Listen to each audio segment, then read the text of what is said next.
पदकिया प्रीतिर नृशंस परिणति निजर दुई निरीह पिलांकु चेंक देइछि जन्मदात्री माँ। छुआंकु ततला चेंक बंधा हैला नृशंस माँ। घटना पुणी खोद राजधानी रे।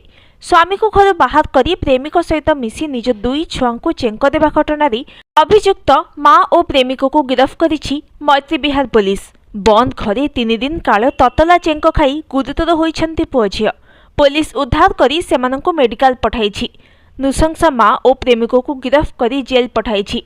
भुवनेश्वर मैत्री विहार थाना महावीर नगर अंचल रे ए घटना राजधानी रे हईचई सृष्टि करिछि। बापार एतला क्रमे मामला रुजु करी पुलिस तनाघना चलाइछि।